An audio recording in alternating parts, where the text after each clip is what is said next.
Has this song popped up in your feed recently? Mark, gern Tomatenmark. Das kauft immer frisch auf dem Tomatenmarkt. Bei einer Markt, genau, der Tomatenmark-Mark. Yeah, Germans are rapping about vegetables again, and this time I'm gonna jump on the bandwagon and do what I love most, analyze the grammar and vocabulary of the Tomatenmark-Mark song. Let's get started.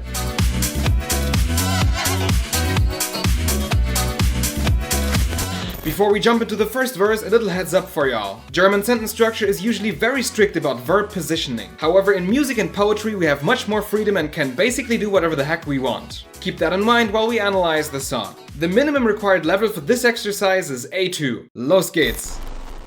Ich habe einen Kumpel namens Mark und Mark gern Tomatenmark. We start off with a very simple main clause. The subject in the nominative is ich, and thus we have to conjugate the verb accordingly. Ich habe. The direct object in the accusative shown by the indefinite article einen is Kumpel, which is slang for buddy or a mate. Namens can be translated to called or named, and after that we get to the protagonist of the song, Mark. We then have the conjunction und separating two main clauses. Conjunctions are always in position 0, and we start the clause with the same word order that we ended the first one with. Now, Mark is the subject and Tomatenmark, tomato paste, the direct object. Tomatenmark is a compound noun consisting of tomate, tomato, the connecting letter N, and the word das Mark, meaning marrow or pith. So literally, tomato pith. Furthermore, the reason we do not use an indefinite article here is because tomato paste is an uncountable noun. Moving on, etwas gern mögen could be translated as to be fond of something, and arg as an adverb means something along the lines of terribly much, very badly. So the whole sentence goes, I have a buddy called Mark, and Mark is terribly fond of tomato paste. So we're off to a great start.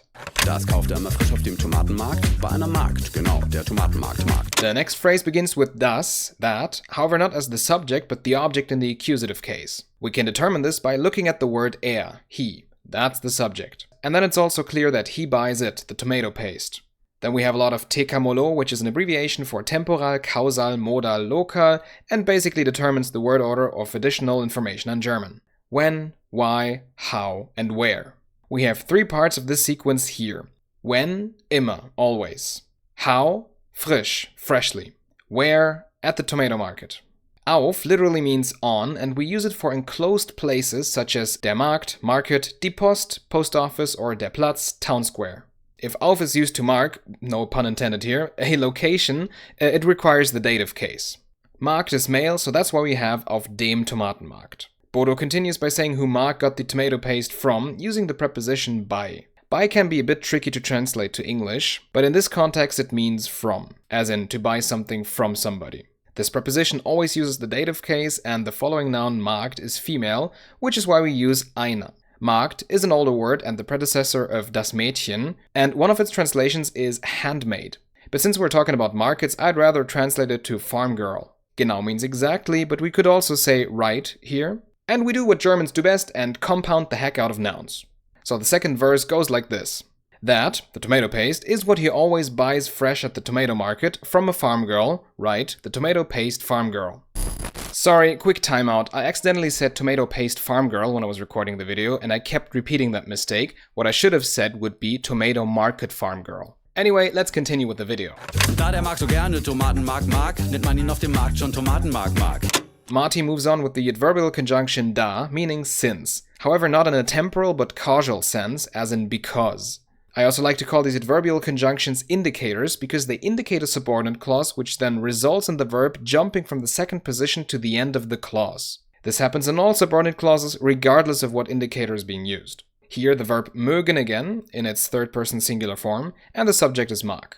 Little side note here, notice that Mark has the definite article der attached. If you use articles with names, it makes that person seem more familiar and the relationship more informal. A viable translation could be that Mark guy or this dude called Mark. Now, very important, if you start your sentence with a subordinate clause, the first and second position of the upcoming main clause are reversed. That's why we start the main clause with the verb nennen, to call, to name, and only then we get to the subject, man. You could also argue that the subordinate clause kinda works like the first position of the sentence and then you just continue with the verb in the second position. But however you look at it, that's how it works. The indefinite personal pronoun man literally means one, but it isn't really used all that much in English. In German though, we love to use it, and it can replace you, somebody, the people, or they. Then we have at the market again, and the word schon means already. So we have, since this guy Mark is so fond of tomato paste, they already call him Tomato Paste Mark at the market. Ich glaube ja, dass Mark außer Tomatenmark auch sehr gern die Magd vom Tomatenmarkt mag. Our next main clause is quite short, but it contains an interesting grammatical feature that does not exist in English, a modal particle. Modal particles are used to express feelings, emotions, or certain stances towards the things being said. These could range from surprise and worry all the way to accusations and irony. Ja, in this context, lets the speaker assume that a fact is known by the listener or reader. As you know, obviously or of course are all legitimate translations of this particle. Directly after that, we have a subordinate clause indicated by das, that, meaning that the verb mögen is placed at the end again. Mark is the subject, and following him is the preposition außer, except or besides, demanding the dative case. Die Magd is the direct object, and Marti also defines where the farm girl is from by using the preposition von, from, and the dative. Vom with an M is just the abbreviation of von and the corresponding dative article dem. Von plus dem equals vom. So this is what the sentence means. As you know, I do believe that besides tomato paste, Mark also likes the farm girl from the tomato market very much. Which is just genius songwriting. Das hat ihr aber noch nie gesagt. Dafür ist der Mark leider viel zu verzagt. Next, we have two separate main clauses. The first one makes use of the perfect tense, which is our usual tense to use for things happening or not happening in the past. Hat gesagt literally means has told, but now we need to be a bit careful about who says what to whom. Er is clearly the subject. Das is in the accusative here, and ihr the dative. So he, that, to her. The conjunction aber can be pushed out of position 0, and noch nie means never ever. Germans tend to always use noch in front of nie. It just sounds more natural. So up until here we got, but he has never told her that. The following word, dafür, is a so-called pronominal adverb. This is quite an extensive topic, so I won't have the time to cover these, but dafür means something like for that or therefore. The grammar here works a bit like you'd see in their English counterparts, therefore, therein, thereby, etc., just much more fleshed out. Again, der mag, the adverb leider, unfortunately, and then we have the word zu, which, when used in front of an adjective, means to, as in overly or excessively. Here we even have viel zu, way too, which is then used with the somewhat rare adjective verzagt, despondent. So here we have, but our guy Mark is way too despondent for that. Denn ein Korb der Tomatenmark-Mark treffe Mark sofort zu arg ins Mark. We start off the next phrase with a conjunction denn, because. Now, weil also means because, and there's practically no difference between them besides weil being used more frequently, but they differ grammatically. Denn as a conjunction is always in position 0 before the clause. Yet weil is an indicator of a subordinate clause. Keep that in mind. Then we have ein Korb, a basket, in the nominative case, and the tomato paste farm girl in the genitive. Träfe is the subjunctive to form of the word treffen. And the main verb is used in a fixed expression here, ins Mark treffen, which literally means to hit in the bone marrow, but to hit hard fits a bit better. Sofort is immediately, zu is to again, and we've already talked about arg meaning terribly much or very badly. So the whole sentence is, because a basket from the tomato paste farm girl would hit Mark way too terribly hard. And now I can see the question mark hovering over your head, what basket?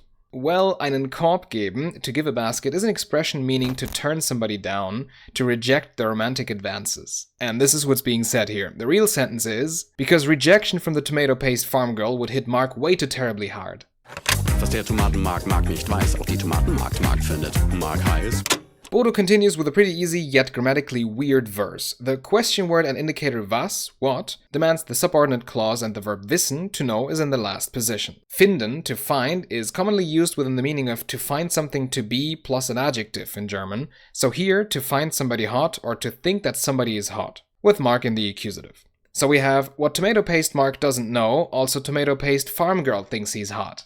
Darum gibt sie am nächsten Markttag Mark einen Korb voller Tomatenmark. After that, Marti starts off with the adverb darum, which takes the first position and is translated to that's why. Then we have the verb geben, to give, in the third person singular, the subject sie, she, and a time declaration am nächsten Markttag, which consists of the abbreviated an plus dem, the adjective nächste, next, and the compound noun Markttag, market day.